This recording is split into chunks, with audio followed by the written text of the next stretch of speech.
Boswell GX Knuckle Impact. Oh, what is this?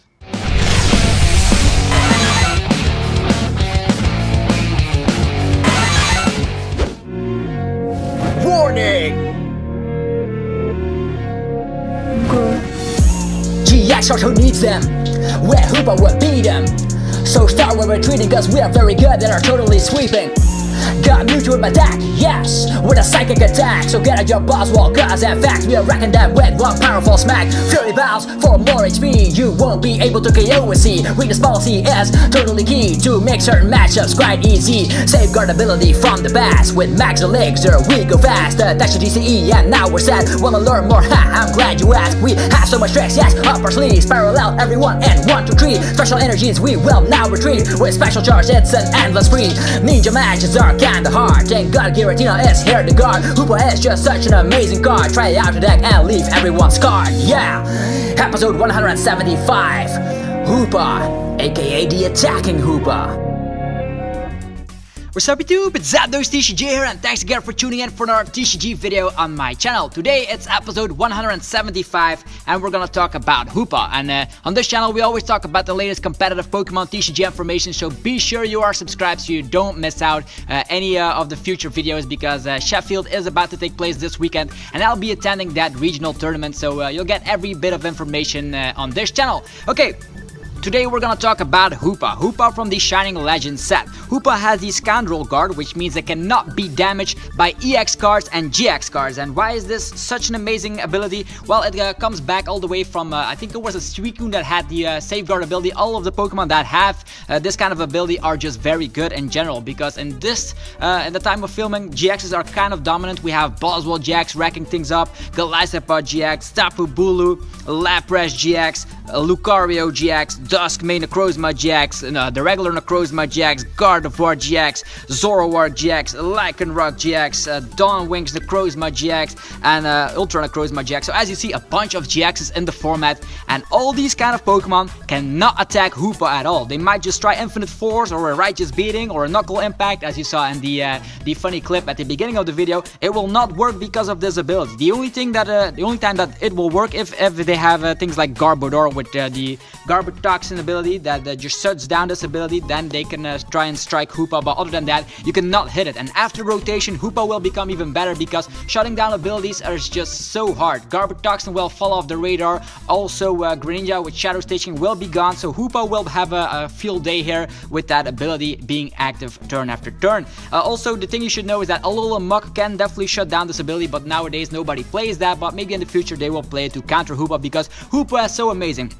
It has 120 HP and also deals quite a decent amount of damage, 80 damage. I know nowadays everybody's playing Baby Boswell, but we have weakness policy, which I'm gonna talk about later in this type of list, to overcome that weakness, because Boswell, as you know, doesn't play any field blowers. How crazy is that? Okay, this kind of list, in this video I'm gonna talk about all the main key cards you might just try and run in the Hoopa. First things first, you want to run 4 Hoopas. Hoopas is just the thing here. The main deck is based around Hoopa. You want to start with Hoopa, so the opponent does not have access to their GX attacks, and all the GXs cannot attack it. So that is the main thing. So we're just gonna put all the Pokemon right here. So Hoopa, definitely run 4 of those. Next up is, of course, the Mewtwo. Mewtwo from the Evolution set has the unique attack here, Psychic, dealing 20 damage plus 20 more for each energy attached to the opponent's active Pokemon. If a Boswell with 3 energy comes swinging your way, you can just knock it out with the Psychic attack just by attaching a Choice Band, or I do think maybe Fighting Fury Belt, that is 20 damage, 40, 60, 80. 80 with Fighting Fury Belt is 90. I don't think, yeah, you need a Choice Band in order to hit that, but Mewtwo definitely hits decent numbers on Boswells regardless, so that's why Mewtwo is also included here. And Mewtwo is just an amazing Pokemon. Definitely run it, because you are weak to fighting, and if you don't have access to your weakness policies or anything for that matter, you want to rely on Mewtwo, just poke around. Mewtwo with a Fighting Fury Belt is definitely kind of dangerous, because the opponent will not be able to one-shot Mewtwo's in return. Okay, also you want to run Giratina, the promo card. Why is that? Because the Greninja is still very dominant in the format, and Greninja is able to use the giant water shuriken twice, and then he can KO Hoopa, which is not a great thing here. You don't even block damage from Greninja break, so that is not cool indeed. So that's why Giratina will help you out in a lot of matchups. If you're facing frogs, definitely Giratina. If there's a meta game filled with frogs, it's definitely a nice inclusion. Mewtwo copies, I would run 2 copies. Then Oranguru. You need Oranguru with the Instruct ability to draw cards, because sometimes the opponent will end you, and if you get end to like 1 card, you will not be able to get anything out. So that's why Oranguru is in here. It's also quite a decent attacker. It also knows the attack Psychic, but this time around it's 60 damage plus 20 more for each energy attached to the opponent's active Pokemon. Another Oranguru you might just try out is the Resource Management. This time you can just rely on this Oranguru. If this has a Fighting Fury belt, it's really hard to knock out, and then you can just put 3 cards from the discard pile in the bottom of your deck. Really nice way to recover those double Carlos energies, to recover things like Guzma. So it's resource management, as the attack name is stated. You manage your resources from the discard pile back in the deck. So these are all the Pokemon. No Tapu Leles. How good is that? Kind of a budget deck, if I say so myself. So if you don't have any Tapu Leles, or you are going to a big tournament and you don't have enough Tapu Leles, maybe you can try running this kind of variant. So 4 Hoopas, 2 Mewtwo's, a Giratina, 1 Oranguru. This one is optional. It's all about testing, of course, but definitely 4 Hoopas and 2 Mewtwo's is definitely key in this list. Next up, we are gonna move on here to the supporters. What kind of supporters can you expect? Of course, we have Sycamore, Cynthia, and N. I suggest in this type of list, you try and run 10 copies. Just in combination, you can maybe run 4 Sycamore, 3 Cynthia, and then 3 N. That could be a thing. Or maybe you can run 4 Sycamore, 4 Cynthia, and 2 N. Or maybe 4 N, 4 Sycamore, 2 Cynthia. It all depends, but definitely 4 Sycamore, and then you can choose between these types. Just make sure you have 10 draw supporters in total. Alright, next up is Guzma. Definitely 4 copies of Guzma as well. Why Guzma? Because Guzma can target anything, and since Hoopa is the stalling Pokemon and you happen to start with things like Mewtwo, you can just Guzma into your Hoopa and just target the GX, smack it around with the Psy-Bolt attack of, or actually Super Psy-Bolt attack of Hoopa, and you will be there sitting there with a Scoundrel guard ability. The opponent, if it's a GX, it cannot attack you. That's why 4 copies of Guzma is a must. Next up is Acerola. Acerola is a unique Pokemon trainer supporter card that lets you just put a Pokemon back into your hand if it's damaged, and you can just get all the energies back, all the tool cards, etc. You can just, let's say a Hoopa with a DCE, Darkness Energy, and a Choice Band, or maybe a Fighting Fury belt has a bunch of damage on it. You can use Acerola, put everything back in the hand, and just go with another one, because we have Max Legsers, which I'm gonna talk about later, and double Carlos Energy. So those definitely run maybe 1 or 2 copies of Acerola. You can also try out Super Scoop Up for that matter, but Super Scoop Up is kind of risky. You have to land that coin flip on the heads, otherwise it fails. Another copy, Gladion, kind of optional. You don't even need Gladion, but Gladion is the way to grab your Mewtwo. Let's say you're facing Baby Buzzwole or something, and you're just sitting there with your Hoopa that gets knocked out turn after turn. You need access to your Mewtwo, so the Gladion can grab that Mewtwo. This is pretty optional, so I'm gonna lay it like this. And that's it for the supporters. So not a lot of supporters, 10 draw supporters, 4 Guzmas, an Acerola or 2, and then another extra. You can maybe run a Lily or whatever. It's all up to you. So these are supporters. Definitely have fun with the deck selecting your supporters. There could be other supporters that you might just want to try out, but these are the ones that did really well at the regional tournament deck list. If you check those, you'll see that everybody is running, of course, 10 draw supporters. Next up, the item cards, we have Nazball. Nazball, why are we gonna run 4 copies of Nazball? Because you don't want to get donked. It's as simple as that. You don't run Bridget, you don't run any Tapu Lele, so sometimes you need an extra bench Pokemon. You don't run a lot of basic Pokemon, but sometimes Baby Buzzwole knocks out one of your Hoopas and you're sitting there, oh no, I don't have an extra one, so 4 copies of Nazball will ensure that. You can maybe run something entirely different, maybe try out running maybe 2 Nazball and something else for that matter. It all depends.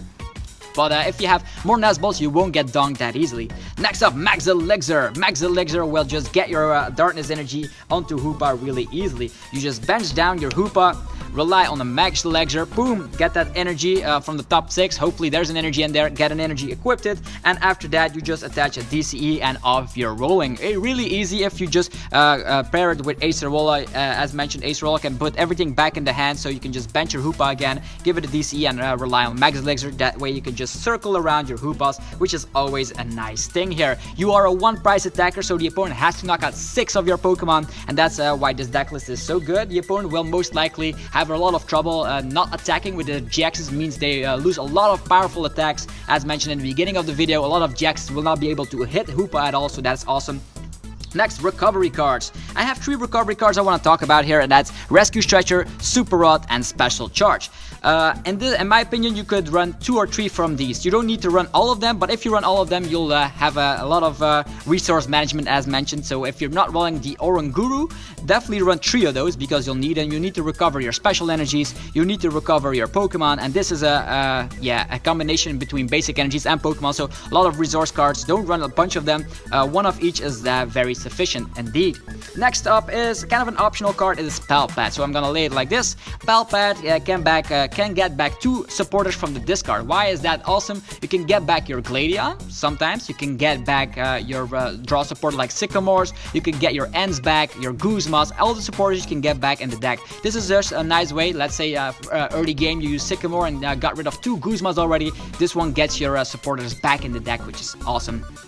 Next on the list is tool cards. I have 4 tool cards I want to talk about today, and that is Fighting Fury Belt, Choice Band, Floatstone, and Weakness Policy. Nowadays, Weakness Policy is very, very important. So I would run 2 or 3 copies of Weakness Policy because Baby Boswell is everywhere, and otherwise Hoopa will get knocked out really easily. You always seen things like Strong Energy and then Brooklyn Hill for a Diancie Prism Star, and then boom, out of nowhere, your Hoopa hits the discard. Not cool indeed, so that's why we're relying on Weakness Policy. Weakness Policy also helps out Mewtwo because Mewtwo with the Psychic attack can also get rid of that Psychic weakness if you happen to start with Mewtwo. Floatstones, you need 2 of them or maybe 3, it all depends on your Guzma count, but Floatstone gets rid of your active Pokemon in the X position. Just you can retreat for free. Getting rid of that retreat cost is awesome, so you can circle around with your 1-prize attackers without the opponent having taken a prize card, because they cannot knock out Hoopa, and you can just circle around Hoopas with Floatstone. It's awesome. Next up is Fighting Fury Belt and Choice Band. In my opinion,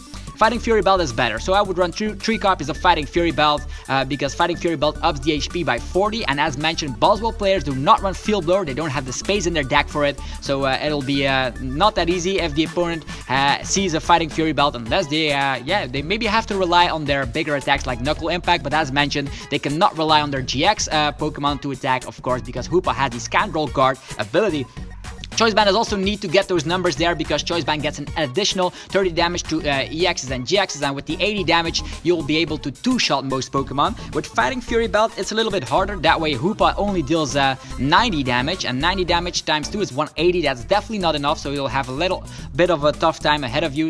You cannot get hit by GXs, but it's gonna be a long match if you don't run Choice Band. So Fighting Fury Belt ups the HP, Choice Band for more damage. So that is all the item cards I want to talk about. Now we're gonna go over to the stadium cards. Parallel City, I would suggest running 2 copies of the Parallel, because Parallel is awesome. You definitely disrupt Zoroark players, Malamar players, and even more. So Parallel City, definitely an inclusion. 2 of those is awesome. If you don't run Pal Pad, maybe you could try out Reverse Valley. Reverse Valley ups the damage output of your Darkness types by 10 damage, and that could be kind of crucial if you're in Fighting Fury Belt. Together with Reverse Valley, you definitely get the 2-hit KOs on certain Pokemon, which is neat. As mentioned, Parallel City is way better, so I would run 2 copies of Parallel, but if you only have 1 copy, maybe route Reverse Valley. There's also the Scorched Earth. No, that's not the stadium I'm gonna talk about here. It's the Valley. I know what the card is called, but it's another stadium card that lets you deal 10 extra damage with your Dragon types and Darkness types. Don't run that. Run the Reverse Valley. Why is that? Because otherwise you're helping Dragon types out, which you don't want to do here. So that is all for the items, supporters, and stadium cards. Now we're just gonna move over to the energies. This is pretty standard. We're gonna run 9 energies of the basic Darkness energies. I don't have to put them here. Just see like this. Maybe run 8, maybe run 9. It all depends on your playstyle, but if you run 9, Max Elixir will hit more often. And then 4 DCEs to finish off the list. So that is what Hoopa is all about. I talked about every single card that top players are playing at the moment in their Hoopa list. I might have forgotten a few cards. Put them in the comment section below. Also, let me know in the comment section, have you ever faced a Hoopa in a tournament? I would love to know. And how was your experience with Hoopa? Are you gonna try Hoopa out for yourself? All that I want to know about you guys in the comment section below. Anyway, this is Zapdos TCG bringing you another TCG video. I hope you enjoyed it. If you did, be sure to demolish the like button because you know I always appreciate that, and it gives me the support to make better and more content. Anyhow, have a fantastic rest of your day. I will see you guys soon enough with more Pokemon TCG content. Stick around because Sheffield is right around the corner. Peace out.